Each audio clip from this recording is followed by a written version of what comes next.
gentlemen. Today I'm here to talk to you about why I believe that it can be very difficult to be an immigrant student, even here in Canada. I think that it is a struggle that many people fail to see, and it should be, thought of a bit more. I think that it can be very hard for them, or harder for them, to succeed and make a lot of friends.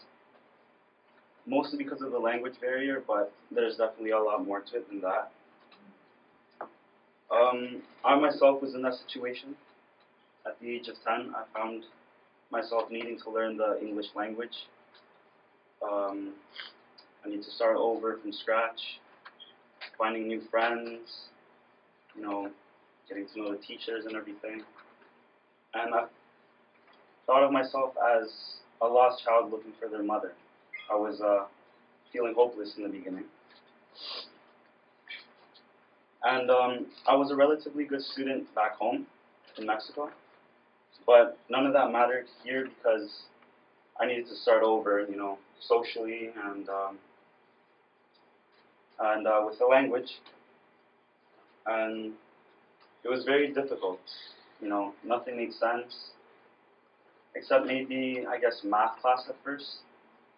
But then even that began to not make sense when I would come across a word question. And I did have an ESL teacher that would help me around. They would try to guide me and everything. But they couldn't always be by my side. And it was very difficult to initiate a conversation with my fellow peers, try to ask the teacher the questions that I needed answered, things that I needed help with. How could I ask for this help if I didn't know how to say it to them? It was very hard, and it was really frustrating, especially since as a young boy, and even now sometimes I can be extremely shy, and that just made it a lot harder for me. I felt like there was a wall dividing me, myself, and my classmates. And, for a while I thought it might not ever go away fully, but it might be hard to even get it down a bit. I don't think that was really fair. I didn't think that was really fair for me to go through when I was a young boy. I thought, why couldn't I just stay in my own country? I was doing well in school. I was comfortably succeeding. I didn't have any troubles with other peers in school. I was considered a relatively smart kid, And this really hit me hard, and school was beginning to feel like hell on earth for me.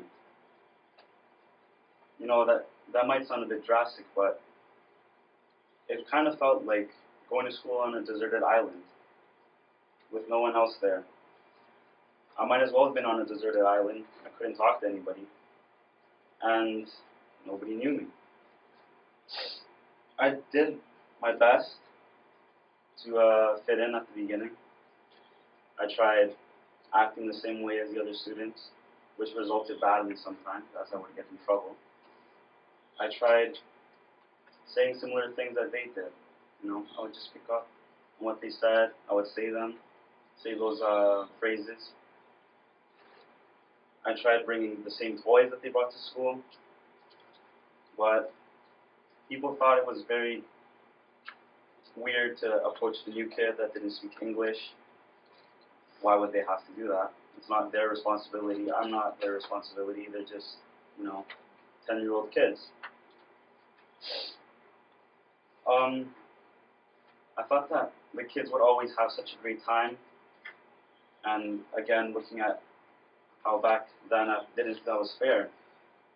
They were having a blast outside in the winter wonderland, throwing snowballs at each other, making snow angels, and I would just sit in a corner. I would see it as a cold, cruel world. It was something that I really wasn't accustomed to, and it was very difficult to be accustomed to be honest.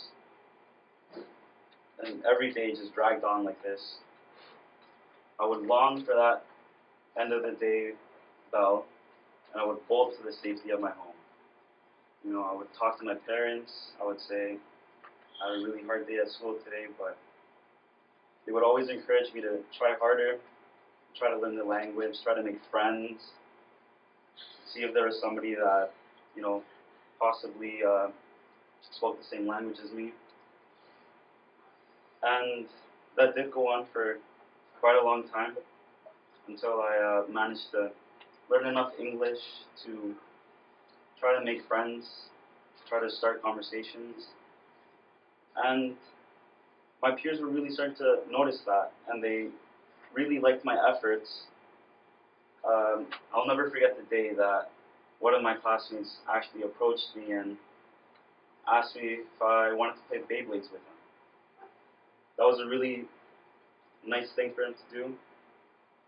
It started off as just one friend, but eventually I would be incorporated into the larger group that was my classroom. I would learn English a lot quicker that way, actually interacting with the students.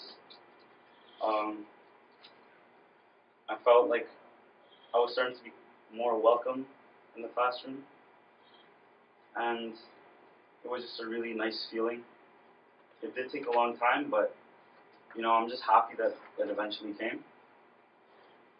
However, this is something that, you know, it can start at a young age, but I still see it in immigrant friends that I have, even now in high school.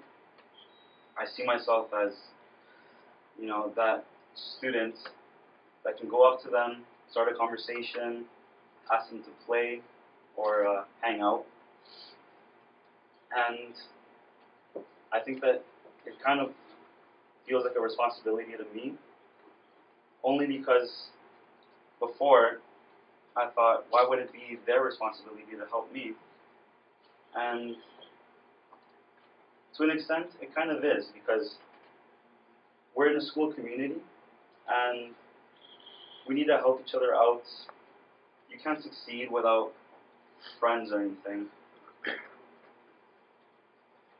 I see myself sort of like the light at the end of their tunnel. It can be that way for some students. I think so. I think it could be very frustrating to swim against the current, trying to succeed in a different country than you were in before. And at times it can feel like you are drowning. But eventually, and this is usually the case, you get through it, as it was with me. It was very satisfying experience to finally get through that tough phase that was being the new immigrant student. And I've taken it upon myself to approach these students, befriend them, hang out with them at times, and more importantly, help them with their studies, because they don't know what they're reading when they're giving that textbook from that teacher. It's just words on a page to them. You know, they can translate it on the internet, but really, sometimes they don't get the full idea, so I just help them understand what they need to do with their homework. I obviously don't do it for them, but I feel like I've really made it easier for them to actually get started. And I have seen a lot of progress in some of my friends, which is something that I'm very proud of, actually, because I feel happy that I've been able to help my fellow neighbors, my friends, and I think that more students should take this approach, because, as I said before, it is a community. A school is a community, and it should feel that way. It shouldn't feel like a burden to have to go to school every day. You should look forward to it every day. Get into the shower, get changed, and run to school to go talk with your friends, have a good time, learn, work towards your success in the future. It will make you feel happy to do that. And I really think that it does make you feel happy to go to school and learn all these things. Yeah.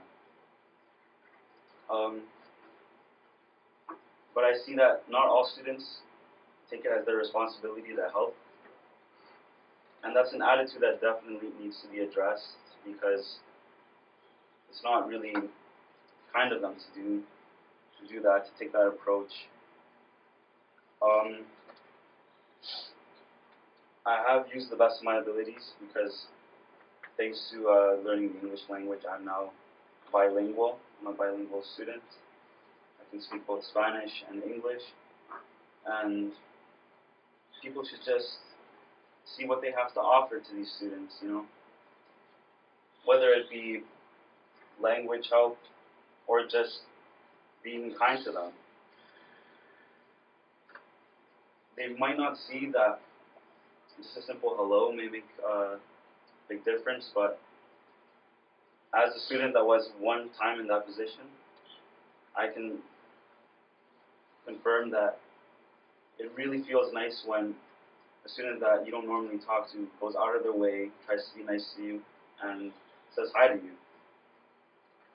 The only thing that I really want for these students is that they see success as more of a possibility and less of a struggle. Being the masters of their fate with their success, and the captains of their soul, really just being happy with their life. And yeah.